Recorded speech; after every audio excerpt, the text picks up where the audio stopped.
दादा जान की बातें सुनकर इसके दिल में गाँव जाने की ख्वाहिश बढ़ रही थी।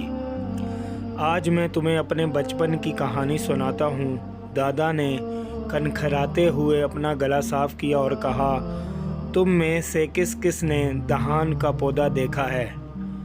ये सवाल मेरे समाजी साइंस के उस्ताद ने किया था। उस वक्त हमारी जोग्राफिया की क्लास थी। तब मैं 7वीं जमात का तालिबे इल्म था। क्लास के ज़्यादातर बच्चों ने अपने अपने हाथ उठाकर बैक आवाज़ कहा था, सर हमने देखा है, सर मैंने देखा है, सर मैंने भी देखा है। लेकिन मैं अपने हाथ ऊपर ना कर पाया। मुझे बड़ा अफसोस हुआ। मैं अपनी क्लास का मॉनिटर था, हर साल इम्तियाजी नंबरों से पास होता। मुझे बहुत खजालत महसूस हुई। मैं कभी गाँव नहीं गया था। बचपन से ही हमने कल कारखानों से भरे सनती शहर जमशेदपुर में परवरिश पाई थी। कभी खेत खलियान देखने का मौका नहीं मिला था। उस वक्त तक मैं ख़ुद को काफ़ी बड़ा समझने लगा था, जबकि मेरी उम्र सिर्फ 12 साल थी। मेरे उस्ताद हमें बता रहे थे कि दहान की खेती कब और कैसे की जाती है। अशारा के महीने में जब बारिश की हल्की हल्की फुहार मुसलसल पड़ रही होती है, तब दहान के बीज बोए जाते हैं।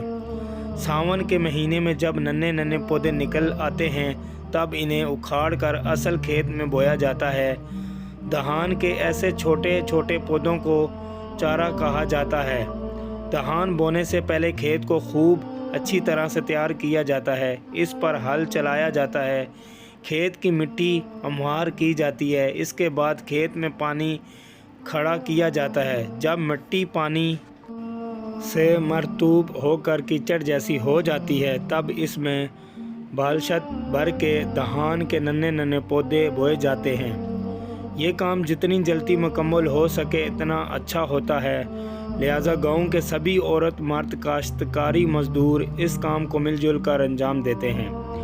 दहान के पौधे लगाते वक्त इनके पाँव कीचड़ जैसी मिट्टी में टखनों तक डूबे रहते हैं। इसलिए वो अपनी धोती या साड़ी घुटने तक मोड़ के ऊपर कमर में कस लेते हैं।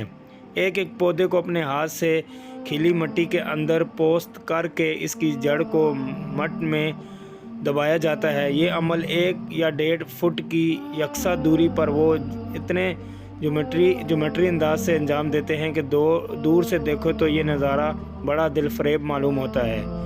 इनमें एक ख़ास तरतीब नज़र आती है। हालांकि ये लोग ज़्यादा पढ़े लिखे नहीं होते, बल्कि कुछ तो इनमें अनपढ़ ही होते हैं, लेकिन इनके अंदर चीज़ों को समझने की खुदा दाद सलाहियत मौजूद होती है।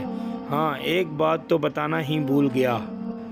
दादा जान ने अपनी टोपी उतारी और सर खुजाते हुए कहा, दहान के पौधे लगाते वक्त इनमें खिदमत खल्क का जज्बा होता है। वो कोई ना कोई मकामी गीत गाते रहते हैं, जिससे इनके अंदर काम करने का नया जोश और तवानाई पैदा हो जाती है। वो दहान की बोई के दौरान चाय नहीं पीते, पान और तम्बाकू भी नहीं खा सकते। चुनाचे अपने साथियों में जोश पैदा करने के लिए वो कोई लोग गीत गाते रहते हैं। गीत भी अक्सर व पेशतर अपने किसी बुज़ुर्ग सूफ़ी सुन्नत या अना दाता को मंसूब करके गाते रहते हैं। दादा के गिरदो पेश पटे इनके पोते पोतियां सभी बड़े ध्यान से इनके बचपन के कहानी सुन रहे थे। इनमें से कोई भी चूं चरा तक नहीं कर रहा था।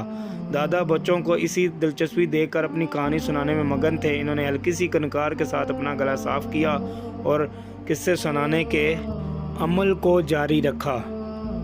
बच्चों, सावन भादों के महीनों में दहान की फसल लहलाने लगती है।